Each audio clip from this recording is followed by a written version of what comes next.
காலை வணக்கம். மதருடைய மகா சமாதி தினம் நெருங்குகிறது. நமக்கு அன்னை ஒரு அருமையான வாய்ப்பை கொடுத்து நம்மை உட்குவிய செய்திருக்கிறார்கள். அன்னைக்கும் பகவானுக்கும் நமது நன்றிகளை தெரிவிப்போம். பல விதங்களிலும் அவர்களை பற்றி அறிய செய்து அவர்களுடைய நூல்களை படிக்கவும் நம்மை செய்து வருகிறார்கள். அவர்களுக்கு நமது மனமார்ந்த நன்றியை பணிவன்புடன் தெரிவித்துக் கொள்வோம். சென்ற வாரத்தில் ஒரு லைன் 268வது வரியை பற்றி ஸ்ரத்தாவன் அவர்களுக்கு எழுதி கேட்டிருந்தேன். அவர்கள் கொடுத்த பதில் அதோடு ஆரம்பிக்கிறோம். As I understand it, with this line, Sri Aurobindo is reminding us that sometimes human lives have to be sacrificed for the greater good of humanity, and that the greatest good for the whole of humanity will be the full manifestation of the divine on earth. அப்படின்னு அவங்க கொடுத்துருக்காங்க.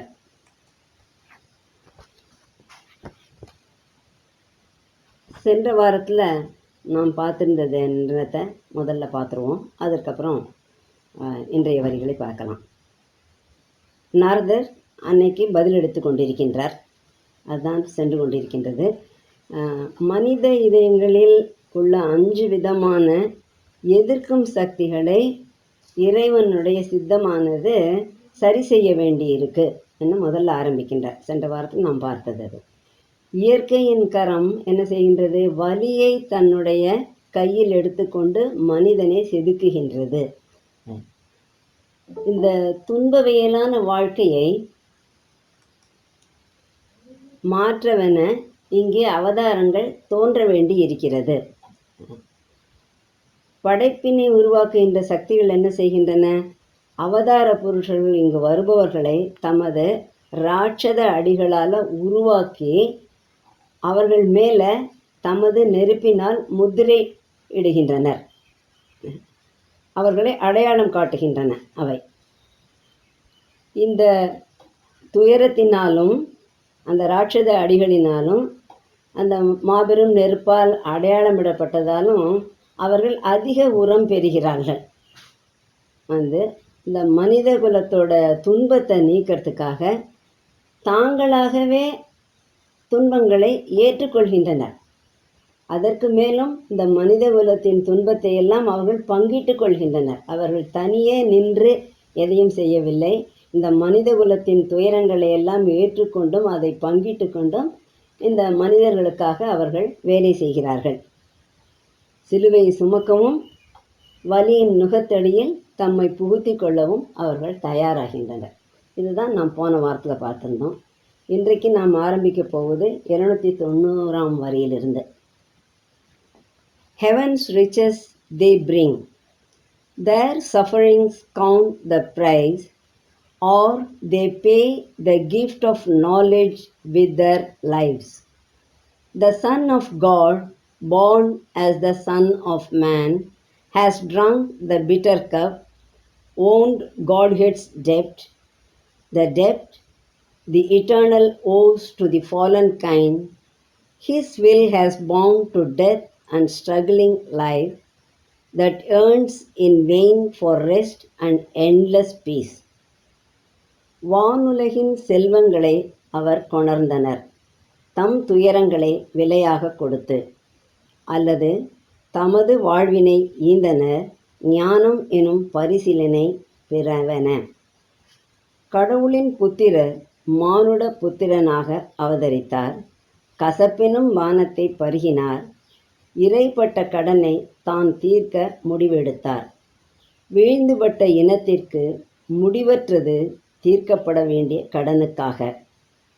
இறப்பிற்கும் துன்பத்திற்கும் அவனை கட்டுப்படச் செய்தது அவரது விருப்பாற்றல். முடிவற்ற அமைதியையும் ஓய்வையும் அவாவரும் வாழ்வை வெறுமையாக்கியவாறு. இங்கு அவதாரங்களை பற்றி பகவான் தெரிவிக்கின்றார். வானுலகின் செல்வங்களை அவர் கொணர்ந்தனர். அந்த உயர் உலகங்களுக்கு உரிய உயர் தன்மைகளை எல்லாம் அவர்கள் இங்கே கீழே கொண்டு வருகின்றனர். எப்படி? தங்களுடைய துயரங்களை விலையாக கொடுக்கின்றன. அதை பெறுவதற்காக அவர்கள் துயரப்படுகிறார்கள். அவர்கள் அவதாரம் எனினும் அவர்கள் அந்த வானுலகின் செல்வங்களை துயரத்தை தாங்கள் ஏற்றுக்கொள்வதன் மூலமாகத்தான் இங்கே கொண்டு வர முடிகின்றது. இல்லைன்னா எப்படி? தமது வாழ்வினை ஈந்தனர் ஞானம் எனும் பரிசிலினை பெற என. அந்த ஞானம்ன்றது உயர் ஞானம். இப்போ மனிதன் அஞ்ஞானத்தில் இருக்கின்றான், அறியாமைன்ற இருளில் இருக்கான். அவனை இன்னும் உயர் அறிவிற்கும் உயர் நோக்கங்களுக்குமாக அவனுடைய வாழ்க்கையை மாற்றி அமைக்கணும்னு சொன்னால் இப்போ இருக்கிற அறிவு அவனுக்கு பத்தாது. உலகியல் பற்றிய அறிவு நிறைய இருக்குது, அதனால தான் இவ்வளோ முன்னேற்றங்கள்லாம் வந்திருக்கு. ஆனால் ஆன்மீக அறிவோ உயர் உலகங்களை பற்றிய அறிவோ அல்லது இறைவன் இங்கே மனிதனுக்கு செய்ய வேண்டிய பணியாக எதை கொடுத்திருக்கிறான் என்றோ சாதாரண மக்களுக்கு தெரிவதில்லை. அதற்காக இவர்கள் என்ன செய்கின்றார்கள்? தமது வாழ்வையே கொடுக்கின்றனர். ஈதன்றது கொடுத்தல், அதாவது மறுபடி கொடுத்தல்ன்றது அர்த்தம். இந்த இடத்துல என்கிட்ட இருக்குது, அதை நான் ஒரு தடவை கொடுத்துட்டேன்னா அது தான், அவ்வளோதான். அது ஈதன்றது என்னன்னு சொன்னால் மறுபடி யாரும் கேட்காமலேயே அதை கொடுக்கறது. அந்த தன்மையானது மிக உயர்ந்தது. கேட்டு கொடுக்கறது ஒரு குறைந்தபடி தான். கேட்காமல் தாமாகவே கொடுப்பது தான், அதற்கு பேர் தான் ஈகை. ஈகை குணம் அப்படிப்பட்ட அவதார புருஷர்களிடையே இருக்கின்றது. ஏனென்றால் அவர்களுக்கு தெரியும் இந்த மனுஷன் படுற கஷ்டம்லாம். இவ்வளோ கஷ்டப்படுகின்றான், அவனை நாம் தான் உயர்த்தி கொண்டு செல்ல வேண்டும் அப்படின்ட்டு தெரிந்து அவர்கள் தங்களுடைய வாழ்க்கையவே கொடுக்கின்றார்கள். ஒரு நேரம்ன்றது இல்லை, வாழ்வை முழுவதுமே அவர்கள் கொடுத்து ஞானம் என்ற பரிசிலினை இந்த மக்களுக்கு அளிப்பதற்காக. அவர்கள் ஞானத்தோடு தான் வருகிறார்கள், ஆனால் அவர்களுக்கு ஞானம் தேவையில்லை. இந்த பரிசு யாருக்காக? பரிசில்ன்றது யாருக்கு? மனித இனத்துக்காக. இந்த மனித இனம் பெற வேண்டும் என்பதற்காக அவர்கள் தம்மோட வாழ்க்கையவே கொடுத்து விடுகின்றார்கள். ஆரம்பத்திலிருந்தே சிறிது சிறிதாக கொடுத்து கொண்டே பிறகு இறுதியில் தமது உயிரையும் கொடுக்கின்றார்கள். இந்த பகுதியில் பகவான் சொல்ல வர்றது இயேசு கிறிஸ்துவினுடைய வாழ்க்கையை பற்றி, அதான் அவருடைய இறுதி நாட்கள் அவர் பட்ட துயரத்தெல்லாம் சொல்லி, அப்படிப்பட்டது ஒரு துயரத்தை அந்த அவதாரங்கள் ஏற்றுக்கொள்கின்றன என்று பகவான் சொல்ல வருகின்றார். கடவுளின் புத்திரர் மானுட புத்திரனாக அவதரித்தார். இங்கே வந்துருத்தது அது யார்? இயேசு கிறிஸ்து மனிதனாக இங்கே பிறக்கின்றார். அவர் கடவுளின் புத்திரர், கடவுளுடைய மகன் இங்கே மனிதர்களுக்கிடையே பிறக்கின்றார். கசப்பினும் பானத்தை பருகினார். அவர் படுவது துயரம், அதாவது மிக எளிதாக அவருடைய வாழ்க்கை அமையவில்லை. ஏனென்றால் அவருடைய வாழ்க்கை என்றால் அந்த புற வாழ்க்கையை நம்ம எடுத்துக்கூடாது. நம்ம சாதாரண வாழ்க்கை வாழறோமே, அந்த மாதிரியான வாழ்க்கையை பற்றி நமக்கு அவ்வளோ தெரியாது, அது விவரமாக. ஆனால் எதை எதிர்த்து அவர் போராடுகிறார், அந்த கசப்பான பானம். அப்பொழுது ரோமாபுரியில் ஆட்சி நடந்து கொண்டு இருக்கின்றது. ரோமானியர்கள் மிகவும் உச்சத்தில் இருந்தார்கள், நாகரிகத்தில் உச்சத்தில் இருந்தார்கள்.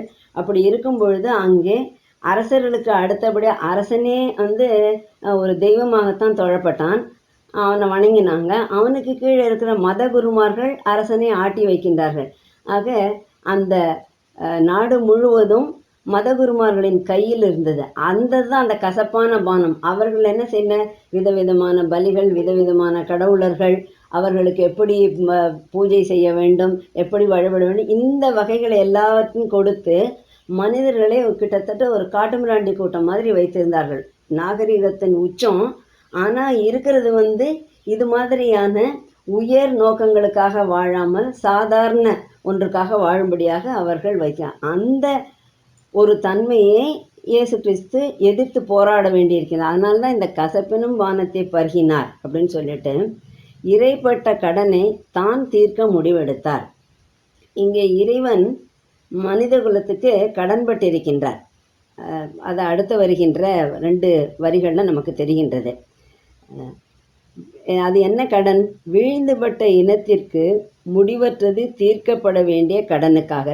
ரெண்டு தடவை பகவான் சொல்லியிருக்கின்றார். என்ன இறைப்பட்ட கடன் ஒன்று சொல்லிட்டு, இந்த மனித குலம் மிக அதாவது அவரிலிருந்தே உருவானது, கடவுள்கிட்ட இருந்து தான் இது உருவானது. அப்படி ஆனால் அவன் இங்கே கீழே வந்து மண்ணுலகில் வந்து வீழ்ந்து விட்டான். அறியாமையால் அவன் போர்த்தப்பட்டு விட்டான். அந்த இனத்திற்கு முடிவற்றதுன்றது எங்கே? இங்கே வந்து இறைவன் வந்து ஒரு கடன் பட்டிருக்கான். அது இந்த வரிகளில் சொல்கிறேன், வரும். அது முன்னாலேயே பகவான் சொல்லியிருக்காரு. அந்த கடனை தீர்க்கறதுக்காக அந்த பணியை அவர் வந்து நான் எடுத்து செய்கிறேன் அப்படின்னு சொல்லி எடுத்துக்கொள்ளினார். ஏன்னா அந்த காலகட்டத்தில் மக்கள் இறைவனை பற்றி, பரமனை பற்றி அறியாதிருந்தார்கள். ஆகவே அவர்களை அறிய செய்வது அவருடைய பொறுப்பாக ஆயிற்று. இயேசு கிறிஸ்துவனுடைய பொறுப்பாக ஆயிற்று. அவர் அதை ஏற்றுக்கொள்கின்றார். இந்த கடைசி 2 வரிகள் தான் 295, 96 தான் வந்து அவன் என்ன கடன் சொல்லுது. இறப்பிற்கும் துன்பத்திற்கும் அவனை கட்டுப்பட செய்தது அவரது விருப்பாற்றல். அவரதுன்றது இறைவன் என்ன பண்ணுறான்? அந்த ஆங்கில வரிகளை பார்த்தோம்னா நமக்கு his will has bound to death and struggling life அந்த that earns in vain for rest and endless peace. இந்த மனிதன் வந்து எப்படி அவன் இயற்கையாகவே அமைதியோடும் ஆனந்தத்தோடும் இங்கே இருப்பதற்காகத்தான் அவன் இங்கே வந்தது. ஆனால் அவன்கிட்ட வந்து இறைவன் என்ன செய்து விட்டான்? நீ துன்பப்படணும், துன்பத்தெல்லாம் அனுபவித்து விட்டு பிறகு நீ மரணத்தையும் இறுதியாக மேற்கொள்ள வேண்டும் அப்படின்னு சொன்னா, ஆக அவன் எப்பொழுது வந்து இறைவனை உணர்ந்து தன்னுடைய இதயத்துக்குள்ளே சென்று இறைவனை உணர்வது, அப்புறம் அதுக்கும் மேலே எப்படி இறைவனை அடைவது, இல்லாவிட்டால் இந்த உலகத்தை எப்படி தெய்வீக வாழ்வாக மாற்றுவது, இதெல்லாம் எப்போ செய்கிறது? இவன் இதே மாதிரி துன்பத்துலேயும் அந்த துன்பத்தை பற்றியே நினைத்து கொண்டு இருந்து விட்டோம். அதுக்கப்புறம் கடைசியில் ஒன்றுமே செய்ய முடியாதபடிக்கு இறந்து போகிறதுக்குமா வந்தது? அப்படிப்பட்ட ஒரு சுமையை, அப்படிப்பட்ட ஒன்றை யார் அவன் மேல் சுமத்தினார்கள்? இறைவன் அங்கே சுமத்தி விட்டார். அவன் எப்படி இருக்க விரும்பினான்? முடிவற்ற அமைதியையும் ஓய்வையும் அவாவுறும் ஆசைப்படுகின்றான். ஆசைப்படுறான், எனக்கு இப்படி வாழ்க்கை தான் வேணும்னு சொல்லிட்டு. ஆனால் அவனுடைய வாழ்க்கையில் என்ன வந்து சேர்ந்தது? துன்பமும் இறப்பும் வந்து அதை வெறுமையாக்கி விட்டது. அந்த வாழ்க்கையை, மனித குலத்துக்கு அளிக்கப்பட்ட வாழ்வானது வெறுமையாக்கி விட்டது. அதனால்தான் இங்கே இயேசு கிறிஸ்து போன்ற அவதாரங்கள் அவதரித்து மனித குலத்தை அதை உணரச் செய்வதென முடிவு செய்து அந்த துன்பங்களை எல்லாம் தாங்களும் படுகின்றார்கள். இறைவன் அவர்களுக்கு பட்டிருக்கின்ற கடனை, மனிதர்களுக்கு கொடுக்க வேண்டிய கடனை தான் தீர்க்கணும் அப்படின்னு நினச்சிட்டு அவர்கள் வருகின்றார்கள். இந்த முதல் 2 வரிகளுக்கு வானுலகின் செல்வங்களை அவர் கொணர்ந்தனர், தம் துயரங்களை விலையாக கொடுத்து, அல்லது தமது வாழ்வினை ஈந்தனர், ஞானம் என்னும் பரிசிலனை பெறவென. இந்த 2 வரிகளையும் பகவான் முதல்லையே காமிச்சிருக்கார். அதாவது புத்தகம் புக் 1ல் ஃபஸ்ட்டு கேண்டோலையே 229லேருந்து 233 வரிகளில் இங்கே பகவான் காட்டியிருக்கார். அது கவனிக்கத்தக்கது என்னென்ன. Inflicting on the heights the abysm's law, it sullies with its mire heaven's messengers, its thorns of fallen nature or the defense, it turns against the severe hands of grace, it meets the sons of God with death and pain. படுகுழிக்கான தருமம் தன்னை சிகரங்களுக்கும் சுமத்திடுமாமே, தன் மண்ணும் புழுதியும் கொண்டு விண்ணக தூதரை மாசுரச் செய்திடும், வீழ்ந்து கிடக்கும் தன் இயல்பின் முட்களை கேடயமாக்கி ஆளவந்த அருட்கரம் தன்னை தடுத்து நிறுத்திடும், இறப்பையும் நோவையும் துணையாய் கொண்டு இறைவனின் புத்திரர் தம்மை எதிர்கொள்ளும். இந்த உலகமானது அவர்கள் கொண்டு வந்த செல்வங்களை ஏற்க மறுக்கின்றனர். அதனாலேயே அவர்கள் என்ன செய்ய வேண்டியிருக்கின்றது, அதிகமான துன்பத்தை ஏற்றுக்கொள்ள வேண்டியிருக்கிறது. இதை பகவான் முதல்லையே காமிச்சிருக்கின்றார். புஸ்தகம் 1 கேண்டோ ஃபஸ்ட்டு கேண்டோலேயே பகவான் காட்டியிருக்கார். Now is the debt paid, wiped off the original score. The Eternal suffers in a human form. He has signed salvation's testament with his blood. He has opened the doors of his undying peace. இப்பொழுது கடன் தீர்க்கப்பட்டது, மூலத்தின் கணக்கு சரி செய்யப்பட்டது, நித்தியத்துவம் மானுட வடிவில் இடருற்றது. அவன் மானுடத்தின் மீட்சிக்கென தன் குருதி கொண்டு மோட்சத்தின் ஏற்பாடுகளில் கையொப்பமிட்டுள்ளான். அவன் தனது மாழ்விலா அமைதிக்கான கதவங்களை திறந்து விட்டுள்ளான். இங்கே கிறிஸ்துவை பற்றி பின்னால் வருகின்ற வரிகளில் வருது. அதனால் முதல்ல பகவான் அதையே காட்டுகின்றார். இப்பொழுது கடன் தீர்க்கப்பட்டது, மூலத்தின் கணக்கு சரி செய்யப்பட்டது. கிறிஸ்து தன்னுடைய மறைப்பின் மூலம் அந்த கணக்கை சரி செய்கின்றார். கடன் தீர்க்கப்பட்டது. ஓரளவிற்கு இங்கே இறைவன் பட்ட கடனானது, மனிதர்களுக்கு பட்ட கடனானது சிறிதளவு தீர்க்கப்படுகின்றது. அந்த மூலம் ஒரிஜினல் ஆரம்பத்தில் இருந்தது சிறிதளவே சரி செய்யப்படுகின்றது. இப்படியெல்லாம் இப்படி செய்யணும், அதை நான் பின்னால் சொல்கிறேன். பகவானுடைய வார்த்தைகள்லேயே சொல்கிறேன் என்னன்றதை. நித்தியத்துவம் மானுட வடிவில் இடருற்றது. அவன் மானுடத்தின் மீட்சிக்கென தன் குருதி கொண்டு மோட்சத்தின் ஏற்பாடுகளில் கையொப்பமிட்டுள்ளான். இது முழுக்க இயேசு கிறிஸ்துவை பற்றி தான் பகவான் சொல்கின்றார். The eternal suffers in human form. அந்த நித்தியமானது மனித வடிவில் கஷ்டப்படுகின்றது. மனிதர்களுக்காக மனித வடிவை ஏற்றுக்கொண்டு அது படுகின்ற துயரங்கள், அதாவது மனித குலம் படுகின்ற துயரங்களையும் அவர்கள் ஏற்றுக்கொள்கிறார்கள். அது தவிர தன் குருதி கொண்டு சிலுவையில் அறையப்பட்ட பொழுது அவருடைய கைகள் கால்களிலிருந்து ரத்தம் வருகின்றதில் அதைத்தான் இங்கே குறிக்கிறார். அதனால் அது வைக்கப்பட்டு அவர் மோட்சத்தில் இருக்கின்ற அந்த விடுதலைக்கான ஏற்பாடுகள், அங்கே இருக்க டெஸ்டமெண்ட்ஸ்லாம் இருக்குது, அதில் அவர் கையெழுத்து போட்டு விட்டார். He has opened the doors of his undying peace. அப்படி கையெழுத்து போட்டதுனால என்ன ஆகின்றது, மோட்சத்துக்கான கதவுகள் அவருடைய அன்டையிங் பீஸ், அவர் எப்படி ஒரு முடிவில்லாத இறப்பில்லாத என்றுமே மாறாத ஒரு அமைதியை தன்னுள் கொண்டிருந்தாரோ அந்த அமைதிக்கான கதவெல்லாம் அவர் திறந்து விடுகின்றார். இதே தான் பகவானுடைய வாழ்க்கையில் நாம் பார்த்தோமானால் பகவானுடைய வாழ்க்கையிலும் இதை நாம் பார்க்க முடியும். அவர் அடைந்த சித்திகளின் மூலமாக நமக்கு அது போன்ற வழிகளில் நம்மாலும் செல்ல முடியும்னு ஒரு வழியை காட்டிவிட்டு சென்றார். இறுதியாக தன்னுடைய உடலையே அழித்து அந்த சுப்ராமெண்டல் ஃபோர்ஸை இங்கே கொண்டு வர முடியும் என்பதையும் அவர் காட்டி சென்றார் இல்லையா. அதற்கப்புறம் 6 வருடங்கள் கழித்து அன்னையாரால் இந்த பூமிக்குள்ளே அதை கொண்டு வர முடிந்தது. பகவான் இந்த கடன் தீர்க்கப்பட்டு விட்டது அப்படின்றத அவர் இயேசு கிறிஸ்துவ அவதாரம்னு சொல்லியிருக்கிறது சிந்தனைகளும் சூத்திரங்களில் நமக்கு தெளிவாக தெரியுது. அது சிந்தனைகளும் சூத்திரத்தில் வர்றது.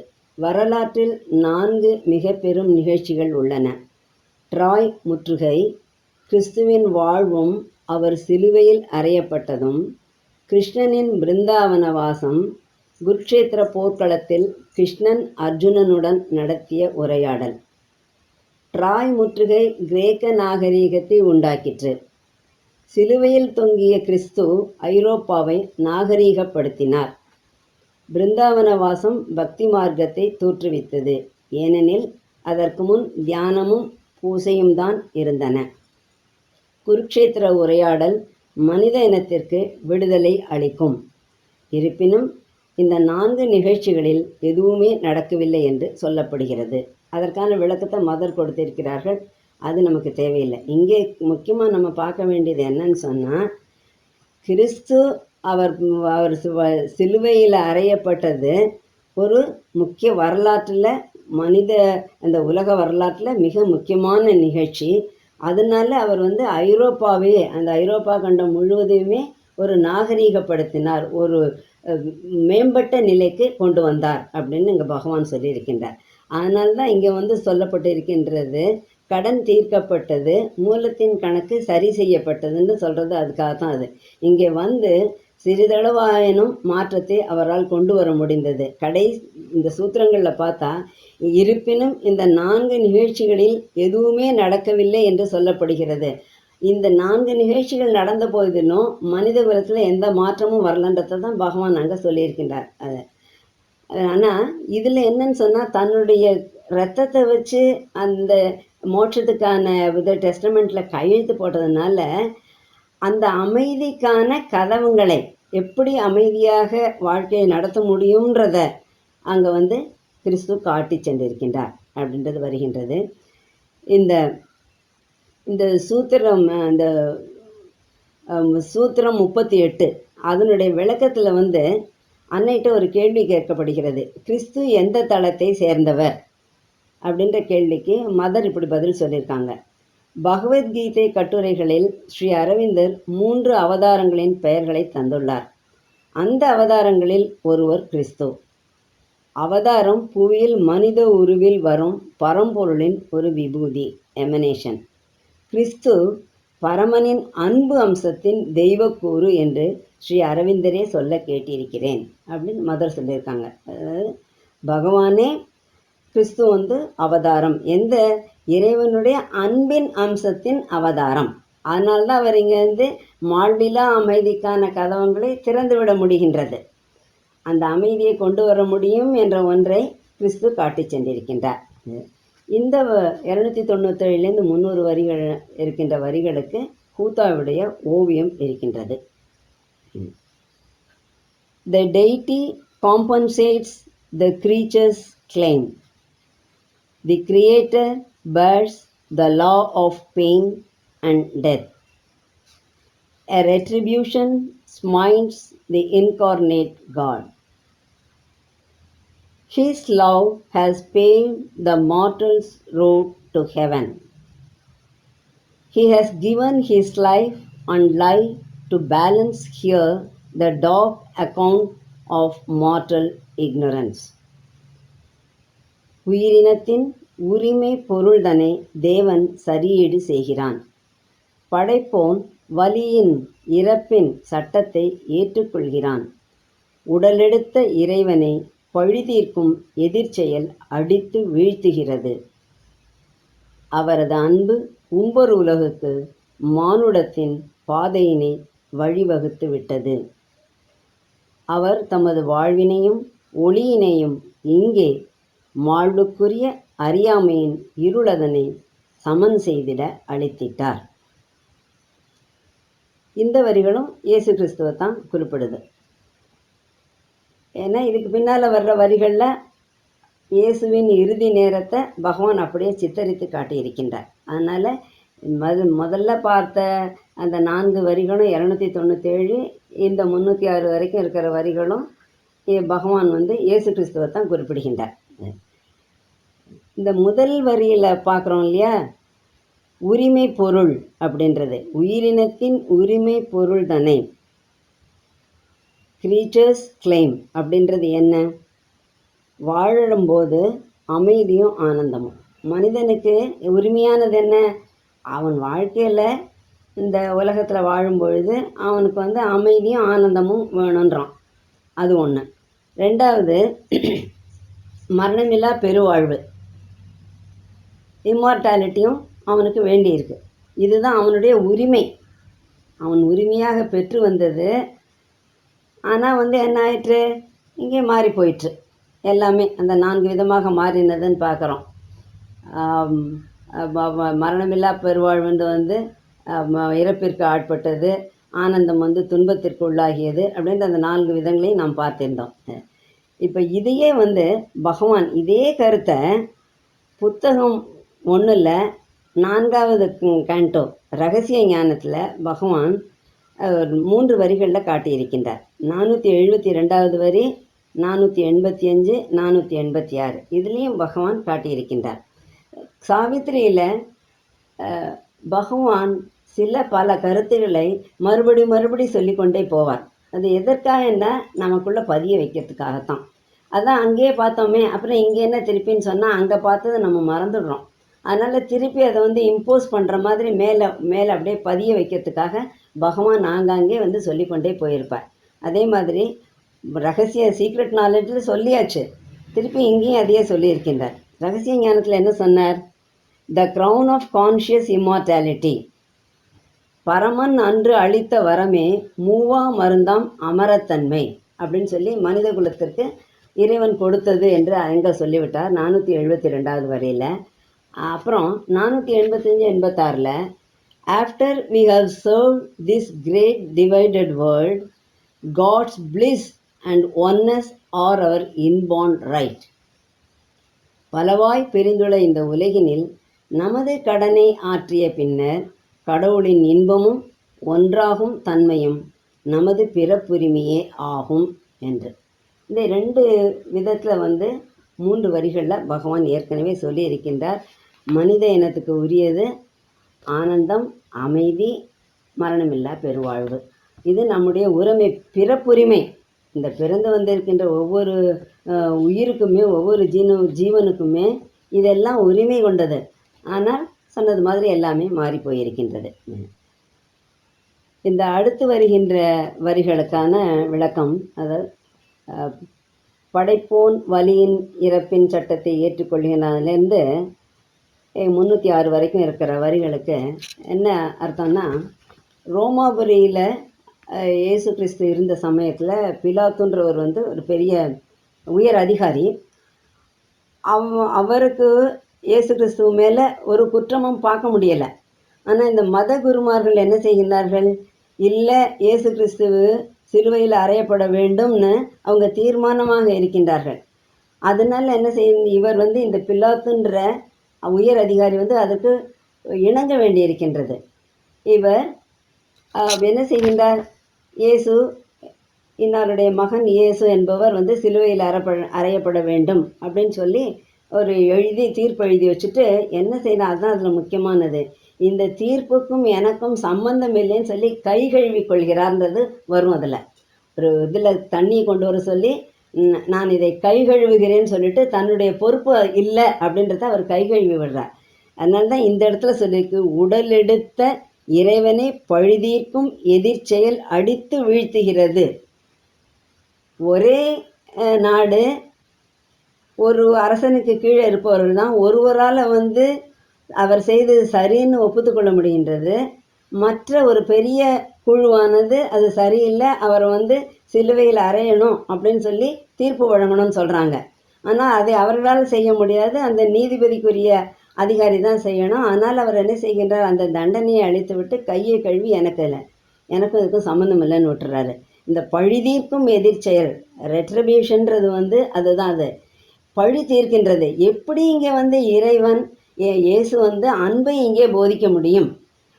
ஒரு பரமபிதா ஒருவன் எப்படி சொல்ல முடியும்? நாங்கள் இவ்வளவு கடவுள்கள் எல்லாம் காட்டி கொண்டு இருக்கின்றோமே. அப்படி இருக்கிற இடத்துல பரமபிதா ஒருவன் அன்பால் அவனை அடைய முடியும். உன்னுடைய பகைவனையும் நேசி, வலது கன்னத்தில் அடித்தால் இடது கன்னத்தையும் காட்டி, இவ்வளவெல்லாம் அவர் சொல்லி மனிதர்களை நல்வழிப்படுத்துறது எப்படி அப்படின்னு சொல்லிட்டு இது வஞ்சமாக இருந்து உடலெடுத்த இறைவனை அவர்கள் பழி தீர்த்து கொள்கிறார்கள். அதுதான். ஆனால் பகவான் என்ன காட்டியிருக்கார்? அவரது அன்பு ஒவ்வொரு உலகுக்கு மானுடத்தின் பாதையினை வழிவகுத்து விட்டது. ஆனாலும் அவர் காட்டி சென்ற அன்பானது மோட்ச ராஜ்யத்திற்கு பாதையை திறந்து விட்டது. இப்படி சென்றால் அன்பின் வழியே நீ இறைவனை அடைய முடியுன்ற ஒரு பெரிய உண்மையை அவர் காட்டி சென்றார். அதற்காக தமது வாழ்வினையும் ஒளியினையும் இங்கே மாழ்வுக்குரிய அறியாமையின் இருளதனை சமன் செய்திட அளித்திட்டார். மாழ்வுக்குரிய அறியாமை, அதுதான் மார்டல் இக்னரன்ஸ், அழியக்கூடியது.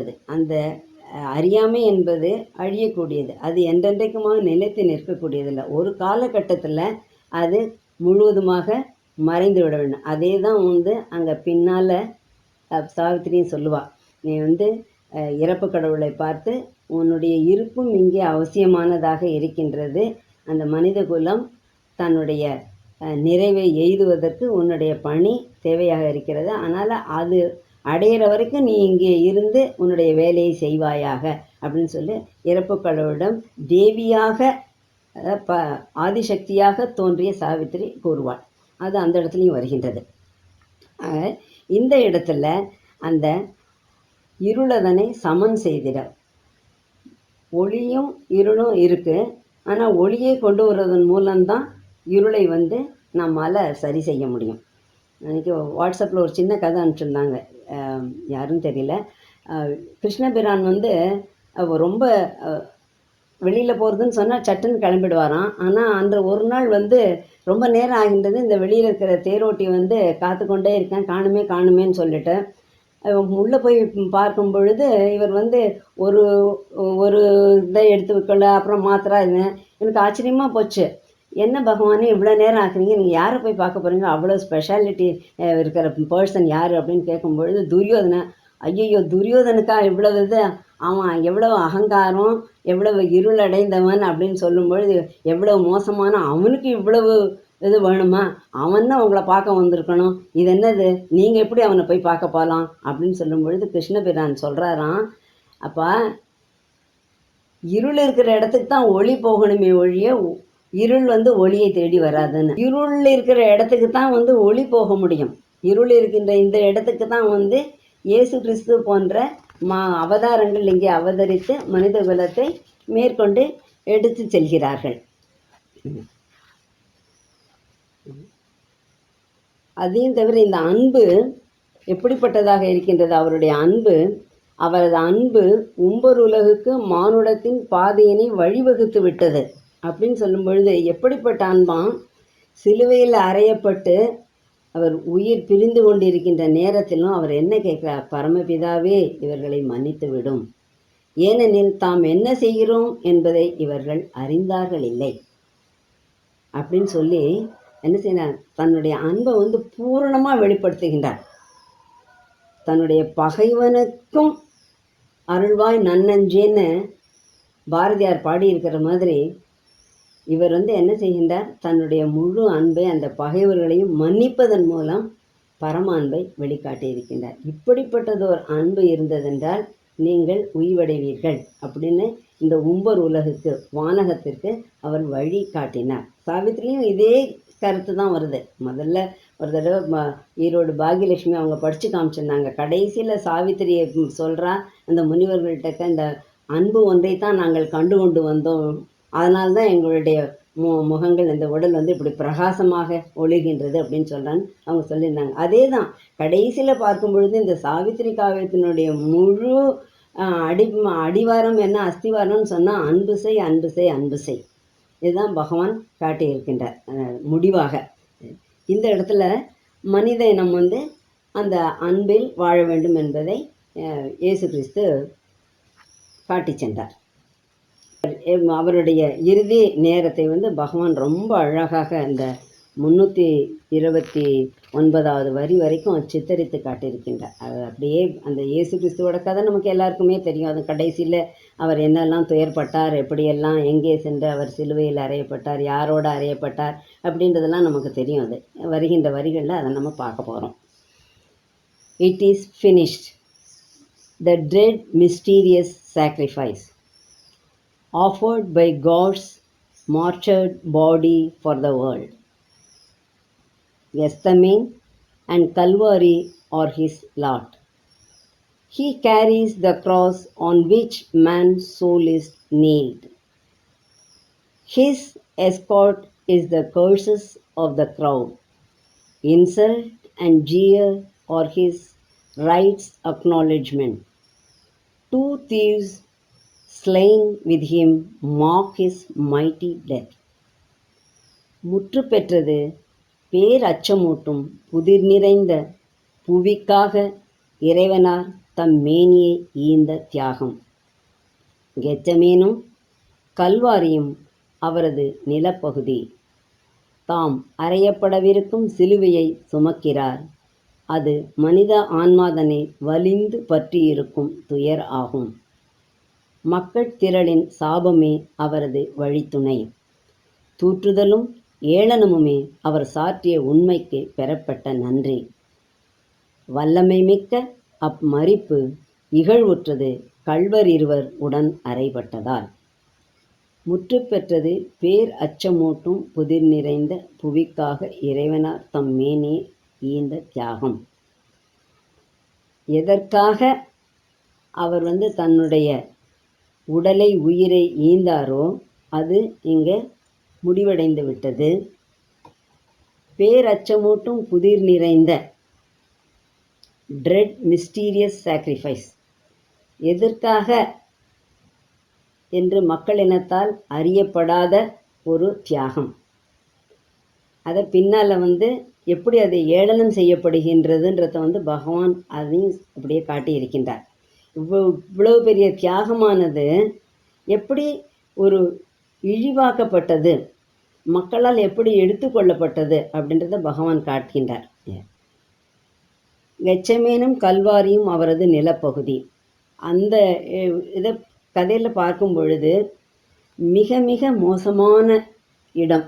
அந்த இடம் கல்வாரியில் அங்கே போய் மேலே அந்த மலை மேலே வச்சு அதில் தான் சிலுவையில் அறைகின்றார்கள். அதாவது தண்டனை கொடுக்கின்ற இடம் தான் எப்படி இருக்கும், திருடர்களுக்கும் மற்ற குற்றம் புரிவர்களுக்கும் தண்டனை கொடுக்குற இடம் எப்படி இருக்கும், மிக மோசமாக இருக்கும், இருளடைந்து இருக்கும். அதே போல் அதற்கு அருகில் அந்த பகுதி முழுக்க, நிலப்பகுதி முழுக்க எப்படின்னு சொன்னால், அந்த காலத்தில் தொழுநோய் வந்துவிடும். அப்போ புதிதாக வந்தது அது பரவுறது மிக அருவருப்பாக இருக்குன்றதுக்காக அந்த தொழுநோயாளிகள் எல்லாருமே அந்த பகுதிக்கு அனுப்பப்பட்டிருந்தார்கள். ஒரு பள்ளத்தாக்கு மாதிரி இருக்கும். அந்த பென்ஹர் படம் பார்த்துருந்தவங்களுக்கு தெரியும். அது அந்த இதில் தொழுநோய் கொஞ்சம் ஆரம்பத்துன்னு சொன்னாலே போதும், குடும்பத்தை அவங்களுக்கு ஒதுக்கி வச்சுருவாங்க. அங்கே போய் அவங்க இருக்கணும். அவர்களுக்கு உணவை சொந்தக்காரங்க என்ன பண்ணுவாங்க, ஒரு கூடையில் அந்த பிரெட்டு தானே அதெல்லாம் கொண்டு வச்சு ஒரு இடத்துல வச்சுட்டு போயிடுவாங்க. யார் யார் எந்தெந்ததுன்னு தெரியும், அவங்கவுங்க போய் எடுத்து சாப்பிட்டுட்டு அங்கே இருக்கணும். அவ்வளோ மோசமான இடம். அந்த ஒரு இடம் சபிக்கப்பட்ட பகுதி அப்படின்ற மாதிரி தான் இருக்கணும். அந்த கெச்சமேனும் கல்வாரியும் அவர் தன்னுடைய இடமாக தேர்ந்தெடுத்து கொண்டு விட்டார், தன்னுடைய உயிரை நீப்பதற்கு. இது ரோமாபுரியில் இருந்தது தானே, அந்த இடத்துல தானே அவங்க கொலை பண்ணுற இடத்துல, தூக்கு தண்டனை சிலுவையில் அறையப்பட வேண்டிய இடத்துல தானே அங்கே போகணும் அப்படின்ற ஒரு கேள்வி எழலாம். ஆனால் அது அங்கே அப்படி இல்லை. அது அந்த இடத்தை அவர் தேர்ந்தெடுத்து கொண்டது இருள் மிகுந்த பகுதி. அந்த இடத்துல தன்னுடைய உயிரையும் உடலையும் கொடுக்கறதன் மூலமாக ஒளியை கொண்டு வரலாம் என்று இறைவனார் தீர்மானித்தது. எந்த ஒரு காரியமுமே இறைவன் தீர்மானித்து இறைவன் சித்தத்தில் அதுதான் நடக்குமே ஒழிய நாம சிந்திப்பதோ இல்லை நம்மளாவே அதை தீர்மானித்து நான் செய்ய போகிறேன், இந்த நேரத்தில் செய்வேன், எதுவுமே கிடையாது. எல்லாமே இறைவன் அங்கே நமக்கு இந்த நேரத்தில் இது நடக்கணும், இன்னார் மூலம் இந்த காரியம் நடக்கணும்னு சொல்லி வச்சிருக்கிறதுனால தான் அந்த காரியங்கள் எல்லாமே நடக்கின்றது. அது இறைவனுடைய சித்தம். அதே போல் இங்கு இறைவன் அவரே பரமபிதா, கடவுளின் புத்திரன் மானுட புத்திரனாக அவதரித்தார்னு அங்கே பகவான் காட்டியிருக்கின்றார். ஆக அவர் என்ன செய்கின்றார், தான் எந்த இடத்தில் மறிக்க வேண்டும், தன்னுடைய உடலையும் உயிரையும் இந்த புவிக்காக கொடுக்கணும் அப்படின்னு நினைச்சாரோ அந்த இடத்துல போய் அதை தியாகம் செய்கின்றார். தாம் அறையப்படவிருக்கும் சிலுவையை சுமக்கிறார். அது மனித ஆன்மாதனை வலிந்து பற்றி இருக்கும் துயர் ஆகும். இப்போ தான் எந்த சிலுவையில் அறையணுமோ, அறையப்பட போகிறாரோ அந்த சிலுவையவே அவரே தூக்க வேண்டி இருக்கின்றது, அவரே சுமந்து. அதுதான் அந்த காலத்து வழக்கம். ஆனால் இந்த இடத்துல மரத்தால் ஆன அந்த சிலுவைன்னு நம்ம எடுக்கவே கூடாதது. மிகுந்த பாரம் கொண்டது, அப்படியே இழுத்து கொண்டு போவார் அவர். அது கீழே விழுவார், கசையடி கிடைக்கும், கூட வர்றவங்க உடனே திருப்பி எழுந்திருக்கணும். அப்போ அந்த சமயத்தில் அவருடைய முகத்தில் முள்முடி இல்லையா, அவருக்கு சூட்டி இருக்கிறது வந்து, நீ கிரீடமா கேட்குற, தேவன் என்ன ராஜான்னு நீ சொல்றியா, அப்போ உனக்கு வந்து கிரீடம் வேணும் இல்லையா, இந்தா நாங்கள் கொடுக்குறோம் அப்படின்னு சொல்லி முள் கிரீடத்தை வைக்கின்றார்கள். அந்த முட்கள் குத்தி அப்படியே அவர் முகத்தில் வந்து குருதி வழிகின்றது. அதை அடுத்தாப்புல வருது அது. அது வரும்பொழுது அங்கே என்ன செய்கின்றார்கள், இந்த கெத்சமேன் பகுதியில் இருக்கிற அந்த தொழுநோயாளிகள்லாம் வந்து அவர்கள் வந்து எல்லாரும் பார்க்க வருகின்றார்கள் அந்த இடத்துல. இப்போ ஒரு பெண்ணும் யாரும் ஓடி வந்து அவருடைய முகத்தை துடைப்பதற்காக தன்னுடைய அந்த வெள்ளை ஆடையை வந்து பெரிய ரோபு மாதிரி இருக்கும் அவங்க போட்டிருக்க, அதை அவள் கொடுக்கும் பொழுது அப்படியே அவள் முகத்தை வந்து ஒத்தி எடுக்கின்றார் அந்த இரத்தத்தை. அந்த இரத்த அந்த வடிவத்தை வைத்துக்கொண்டு தான் இயேசுபிரானின் முகத்தை வரைந்தார்கள் என்று சொல்வார்கள். அப்படி ஒரு கதைன்னு சொல்ல முடியாது, உண்மையான நிகழ்ச்சியாக கூட இருக்கலாம். இல்லைன்னா அவரை பற்றி தெரியாது. அந்த ஒரு இரத்த துளிகள் படிந்த அந்த துணியை வைத்துக்கொண்டு இறைவனார் இப்படி இருப்பார்னு சொல்லி பின்னால் வரைந்திருக்கிறார்கள். அப்படிப்பட்டதோ ஒரு துயரம் அந்த சிலுவையை சுமந்து கொண்டு, அது என்ன இங்கே பகவான் அதுக்கு காட்டியிருக்கின்றார், மனித ஆன்மாதனை வலிந்து பற்றி இருக்கும் துயராகும். ஏன்னா அவனுக்கு தேவையானது அன்பும் அமைதியும் மரணமில்லா பெருவாழ்வும். ஆனால் இங்கே கிடைத்திருக்கிறது என்னமோ அதற்கு நேர்மானது மாறானாக இருக்கின்றது. ஆக அந்த ஆன்மாதனை வலிந்து இறைவன் வந்து தானே விரும்பி இந்த மனிதன் மேலே அதை சுமத்தி அனுப்பிச்சிருக்கான். நீ இப்படிலாம் இருந்தால் தான் உண்மையாகவே உழைத்து முன்னேறி வருவாயின்றதுக்காக. இது அந்த இதில் கூட வரும் 59வது பக்கத்தில் நம்ம அபய மந்திரம்னு சொல்லியிருக்கிறதுல அதுலேயே வரும் இந்த வரிகள். இது இறைவன் பட்ட கடன்றதுக்கு வந்து இங்கே வரும். The crown of conscious immortality the Godhead promised to our struggling souls when first man's heart dared death and suffered life. So ஆதி மனிதன் என்ன செய்தான், மரணத்தை வலிந்து ஏற்றுக்கொண்டான். அப்படி ஏற்றுக்கொண்டவனை தான் வந்து பின்னால் காலன் நீயே இறப்பிற்கு கடவுள் மரணத்திற்கு கடவுள்னு ஆகுவான்னு சொல்லி வைக்க. இது வந்து நட்டர்னி சார் சொன்னது, இது அவருடைய வகுப்பில் கேட்டது. இது அந்த முதல் மனிதன் எவன் மரணத்தை துணிந்து ஏற்றுக்கொண்டானோ, அந்த மரணம் வருவதற்கு துன்பமெல்லாம் படணும், அதை எவன் ஏற்றுக்கொண்டானோ அவனை வந்து இறைவன் என்ன செய்யலாம், நீ தான் மரணத்துக்கு அதிகாரி, நீ எல்லா உயிர்களையும் கொண்டு வா, காலத்திற்கு உட்பட்டு நீ வேலை செய்து வா அப்படின்னு சொல்லியிருக்காரு. அதனால தான் வலிந்து பற்றி இருக்கும் துயர். இந்த இடத்துல மக்கள் திரளின் சாபமே அவரது வழித்துணை, தூற்றுதலும் ஏளனமுமே அவர் சாற்றிய உண்மைக்கு பெறப்பட்ட நன்றி அப்படின்றதுக்கு இங்கே பகவான் சொல்லியிருக்கின்றார். சிந்தனைகளும் சூத்திரங்களில் வருது 35, 36 அடுத்தடுத்ததில் பகவான் காட்டியிருக்கின்றார். மனிதர் இன்னும் துயரத்தின் மீது பெருவிருப்பு கொண்டவர்களாக இருக்கின்றனர். துயரோ மகிழ்ச்சியோ எட்ட முடியாத உயரத்தில் இருக்கும் ஒருவரை அவர்கள் காணும்போது அவர்கள் அவரை சபிக்கின்றனர். உனக்கு உணர்ச்சியே கிடையாதா என்று கத்துகின்றனர். அதனால்தான் கிறிஸ்து இன்னமும் எருசலேமில் சிலுவையில் தொங்குகிறார். அடுத்த 36வதுல பகவான் சொல்றார், மனிதர் இன்னும் பாவத்தின் மீது பெருவிருப்பு கொண்டவர்களாக இருக்கின்றனர். தீய குணமோ நல்ல குணமோ எட்ட முடியாத உயரத்தில் இருக்கும் ஒருவரை அவர்கள் காணும்போது அவர்கள் அவரை சபிக்கின்றனர். எல்லா கட்டுத்திட்டங்களையும் தகர்ப்பவனே, ஒழுக்கம் கெட்டவனே என்று அவர்கள் கத்துகின்றனர். அதனால்தான் ஸ்ரீ கிருஷ்ணன் இன்னும் பிருந்தாவனத்தில் வாசம் செய்யவில்லை என்று இந்த சிந்தனைகளும் சூத்திரத்தில் பகவான் மக்கள் வந்து உயர் ஆன்மாக்களை சபிக்கிறத இங்கே காட்டுகின்றார். அதையே தான் இங்கே மறுபடி நமக்கு காட்டப்பட்டு இருக்கிறது. மக்கள் திரளின் சாபமே அவரது வழித்துணை, தூற்றுதலும் ஏளனமுமே அவர் சாற்றிய உண்மைக்கு பெறப்பட்ட நன்றி. அதை சபிக்கின்றனர், தூற்றுகின்றனர் பார்த்தோமா இல்லையா? அதனால் அது அவர்கள் செய்ததுக்கு என்ன நன்றி கடனாக அவர்கள் திரும்ப பெறுகிறார் என்ன, தூற்றுதலும் ஏளனம். நீ இப்படிப்பட்டவனா, ஒழுக்கங்கட்டவனே அப்படி அப்படின்ற மாதிரி ஏளனமான சொற்கள் தான் கிடைக்கின்றது. வல்லமை மிக்க அம்மறிப்பு நிகழ்வுற்றது கள்ளர் இருவர் உடன் அறைபட்டதால். எப்பேற்பட்ட ஒரு அவதாரம், அன்பை காட்ட வந்த அவதாரத்தையோட பக்கத்தில் 2 பக்கமும் யார் அறையப்பட்டார்கள்? 2 திருடர்கள், மோசமான திருடர்கள். அவர்களே பேசிக்கொள்ளலாம், ஐயோ இப்படிப்பட்ட ஒரு மாமனிதர் இங்கே நம்மோட வந்து இருக்காருன்னு சொல்லிட்டு அவர்களுக்குள்ளே வந்து அவர்கள் பேசுவதாக அது ஒரு கதை உண்டு.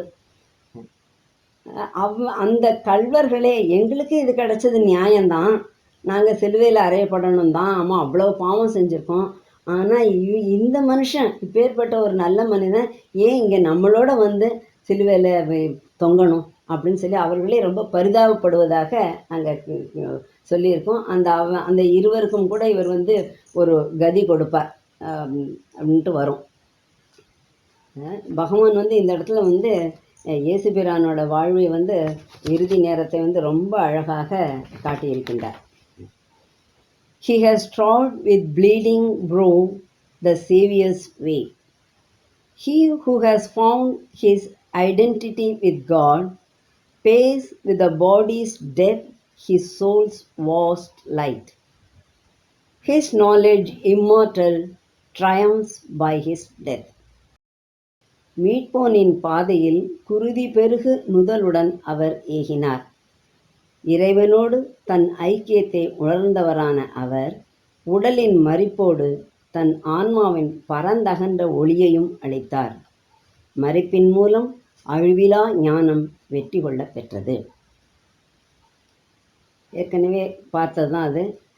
அவர் சென்ற வழி எப்படி நெத்தி அப்படியே முகம் முழுக்க அந்த முள்முடியால் ரத்தம் வழிய அவர் வந்து அந்த இடத்துல மீட்போனின் பாதையில் அவர் காக்க வந்தவர், சேவியர் காக்க வந்தவர். அதனால் அந்த வழி இதுதான் வழின்றதை அவர் காட்டி கொண்டு போகின்ற எது அன்பு. இதில் சொல்லலாம், நட்கர்ணியோட இதில் பார்க்கும்போது சொல்கிறார். அப்போ இப்படி இருக்கும் பொழுது இயேசு என்ன பண்ணியிருக்கலாம்? அவர் அப்படியே அந்த சிலுவையை வந்து விட்டுட்டு மாயமாக மறைஞ்சு போயிருந்திருக்கலாம். ஆனால் அவர் செய்யலை. அவரிடம் அந்த சக்தி இருந்தது, ஆனால் அவர் அதை செய்யவில்லை. ஏனென்றால் அவர் அந்த துயரத்தை ஏற்றுக்கொள்வதன் மூலமாக, இந்த சிலுவையில் அறையப்படணும் அப்படின்ற ஒரு துன்பத்தை ஏற்றுக்கொள்வதன் மூலமாக மனித குலத்திற்கு அவர் என்ன செய்கின்றார்? ஆன்மாவின் பரந்தகன்ற ஒளியை அளித்தார். இந்த ஆன்மாவால் எதையும் தாங்கிக் கொள்ள முடியும் அப்படின்ற ஒன்றை அவர் காண்பிக்கின்றார். அதற்காகத்தான் அவர் வந்து இந்த துயரங்களை எல்லாம் அனுபவிக்கின்றார். இல்லைன்னா அவர் தன்னுடைய சக்தியை வைத்துக்கொண்டே வேறு ஏதாவது செய்து போயிருக்கலாம். ஆனால் அதை வந்து அவர் இல்லை, மனித குலத்திற்கு இதுதான் விதிக்கப்பட்டிருக்குன்னு அதை நான் ஏற்றுக்கிறேன் அப்படின்னு சொல்லி அவர் ஏற்றுக்கொண்டின்றார். அந்த ஒரு பரந்த தன்மை தான் மனிதனுக்கு உரியதை மனிதனாக வந்த நான் ஏற்றுக்கொள்கிறேன் அப்படின்ற தன்மை தான் இந்த இடத்துல வந்து மிக உயர்ந்தது. அதைத்தான் பகவான் நீங்கள் சொல்வதாக நான் நினைக்கிறேன். உடலின் மரிப்போடு தன் ஆன்மாவின் பரந்தகன்ற ஒளியையும் அளித்தார். மரிப்பின் மூலம் அழிவிலா ஞானம் வெற்றி கொள்ள பெற்றது. தன்னுடைய இறப்பினால் அவர் என்ன செய்கின்றார்? அந்த அழிவிலா ஞானம், அழிவிலா ஞானம் எது? இங்கே அன்பு செலுத்துவது. மற்ற எல்லாத்தையும் விட அன்பு ஒன்றே மிக மிக உயர்ந்தது அப்படின்ற ஒரு ஞானத்தை இங்கே வெற்றி கொள்ள பெற்றது. சாதாரணமாக வேறு ஏதாவது மேஜிக் பண்ணி நிறைய செய்தார் அவர். அந்த மலை மேலே போய் இந்த 5 அப்பங்களும் 2 மீன் தான் இருக்குது, அதை வச்சு அங்கே வந்திருக்கிற ஜனங்கள் எல்லோருக்குமே உணவு அளித்தார். அதே மாதிரி கடலில் செல்லும் பொழுது பெரிய புயல் வந்த பொழுது நில் அப்படின்னு சொல்லி கடல் புயலை அடக்க, அப்படிப்பட்ட எல்லாம் செய்தவர் தான். அவர் என்ன தன்னை விடுவித்து கொண்டு போயிருக்க முடியாதா? முடிஞ்சிருக்கும். ஆனால் அவர் அதை செய்யறதுக்கு முன் வரலை. ஏன்னா இப்படிப்பட்ட ஒன்றை தான் ஏற்றுக்கொள்வதன் மூலமாக இந்த உலகத்திற்கு ஒரு அருமையான பாடத்தை, ஞானத்தை, பாடம் இல்லை இந்த இடத்துல, ஞானத்தை கொடுக்க முடியும் அப்படின்னு அவர் நினச்சதுனால்தான் மரிப்பின் மூலம் அழிவிலா ஞானம் வெற்றி கொள்ள பெற்றது. அந்த வந்து வெற்றி அடைஞ்சிட்டார். அடரேஷன் ஆஃப் த டிவைன் மதரில் வரும் இல்லையா, escape brings not the victory and the crown. இந்த வரி எஸ்கேப், தப்பிச்சு போகிறது வந்து உனக்கு வந்து வெற்றியையோ மகுடத்தையோ கொண்டு வந்து கொடுக்காது. நீ அதற்குள்ளே ஆட்படணும். அதுக்குள்ளே வந்து உன் தலையை நுழைச்சி அதுக்கு அது கொடுக்குறதெல்லாம் ஏற்றுக்கொண்டா தான் உன்னால் வெற்றி அடைய முடியும்னு நாங்கள் பகவான் சொல்கிறார். Escape brings not the victory and the crown. இப்போ இவர் தன்னுடைய மறுப்பு தான் இறந்து போகிறதுனால அந்த அழியா ஞானத்தை வந்து வெற்றி கொண்டு விட்டார் இயேசுபிரான். Hewn, quartered on this scaffold as he falls, his crucified voice proclaims, I am God. Yes, all is God, peals back heaven's deathless call. கொலை தண்டனை பெற்று 4ஆக துண்டாடப்பட்டு அவன் வீழும்போது சிலுவையில் அறையப்பட்ட குரல் சாற்றியது, நான் நானே இறைவன். ஆம், அனைத்தும் இறையே. வானுலக சத்திய வாக்கு பதிலுரைத்தது. இப்போ அந்த சிலுவைன்றது கை 2 பக்கம் வச்சு அது 4ஆக துண்டாடப்பட்டு 4 இதாக பிரிக்கப்பட்டுன்னு அர்த்தம். அது அவ்வளவு இது. ஏன்னா 2 கையில் ஆணி அடித்து அப்புறம் காலில் ஆணி எடுத்து எல்லாம் வச்சு அவர் துன்பப்படுகின்றார். அவன் வீழும்பொழுது அந்த இது பண்ணும்பொழுது சிலுவையில் அறையப்பட்ட குரல் சாற்றியது. அங்கே இருக்கின்ற ஒரு குரலானது என்ன சொல்கின்றது? நான் நானே இறைவன் அப்படின்னு அங்கே சொல்கின்றது. இந்த வரிகளை எனக்கு விளக்கறதுக்கு தெரியல. ஏன்னா நான் படித்த புஸ்தகங்களில் சரியான விளக்கம் எனக்கு கிடைக்கல. அதனால் என்னால் முழுமையான விளக்கம் கொடுக்க முடியலை. ஆம், அனைத்தும் இறையே. வானுலக சத்திய வாக்கு பதிலுரைத்தது. இந்த குரல் என்ன செய்கின்றது? எப்படி எடுத்துக்கலாம்? ஒருவேளை மனித அகங்காரம்னு கூட எடுத்துக்கலாம், தெரியல எனக்கு அது. நான் நானே இறைவன். பற்றியா, நான் மறித்து விட்டேன் இல்லையா, சிலுவையில் அறவிட்டேன் இல்லையா, அதனால் நான் தான் கடவுள் அப்படின்னு சொல்லியிருந்திருக்கலாம். ஆனால் அந்த வானுலகம் என்ன சொல்கின்றது? மேல் உலகத்திலேருந்து என்ன வாக்கு வருகின்றது? ஆம், அனைத்தும் இறையே. ஆமாம், நீயும் இறைவன், ஆனால் எல்லாமும் கடவுள் அப்படின்னு சொல்லிடுறது. பகவான் இந்த இடத்துல என்ன சொல்ல வரான்றது எனக்கு உண்மையாகவே தெரியல. யாராவது படித்து தெரிஞ்சேன்னு சொன்னால் நம்ம எல்லாருமே பகிர்ந்துக்கலாம். The seed of Godhead sleeps in mortal hearts.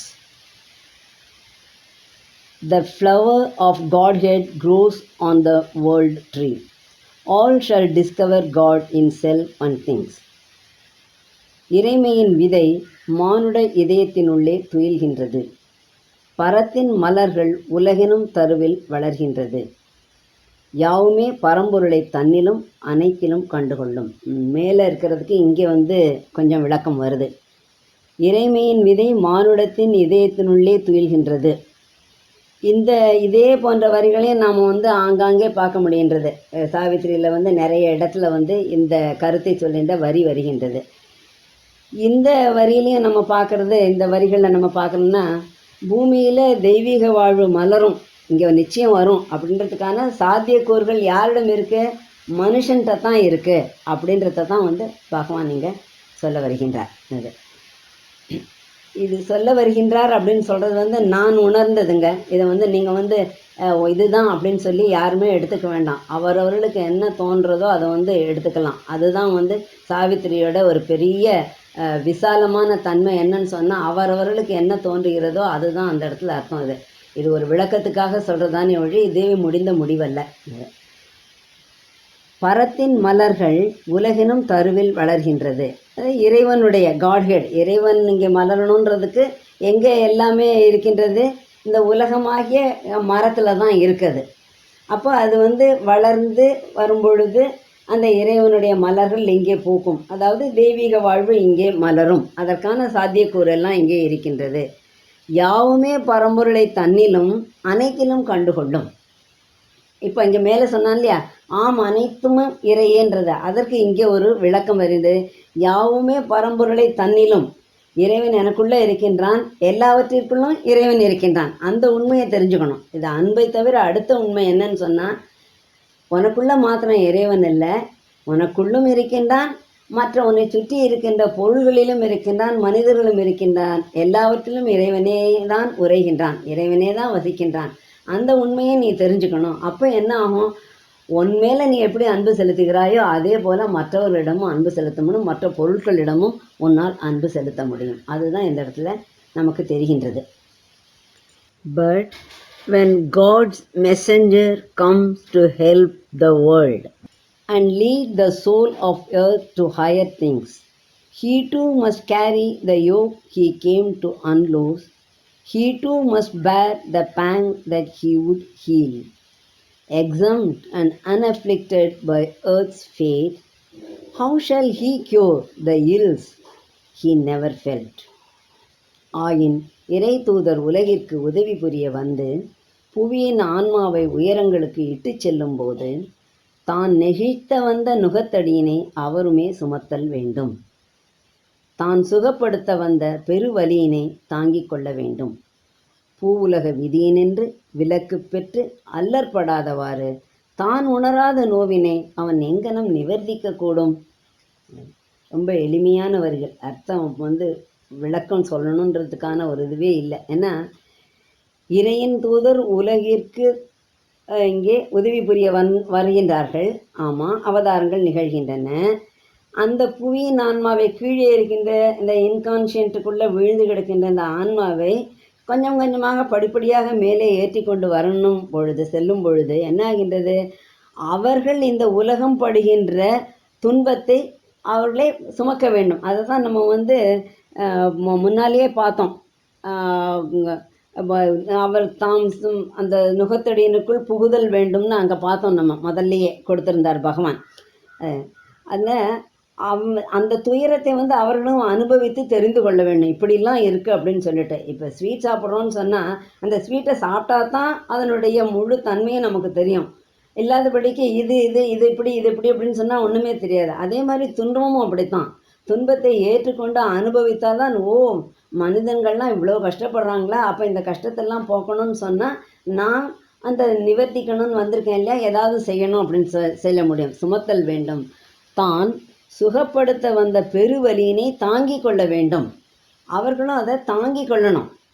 பகவான் அந்த சிறையில் ஒரு வருட காலம் அவர் பட்ட துயரமெல்லாம் நமக்கு தெரிகின்றது.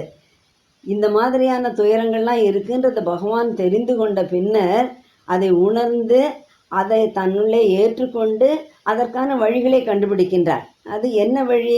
மனிதனாக இருந்தால் போதாது, மனித நிலையிலிருந்து அதிமனித நிலைக்கு, அடுத்த நிலைக்கு உயர வேண்டும் மனித இனம் அப்படின்ற ஒரு பெரிய உண்மையை அவர் கண்டுபிடித்தார். வேறு யாருமே இது வரைக்கும் கண்டுபிடிக்காத ஒரு மகா பெரிய ஒரு உணரக்கூடிய ஒரு உண்மை அது.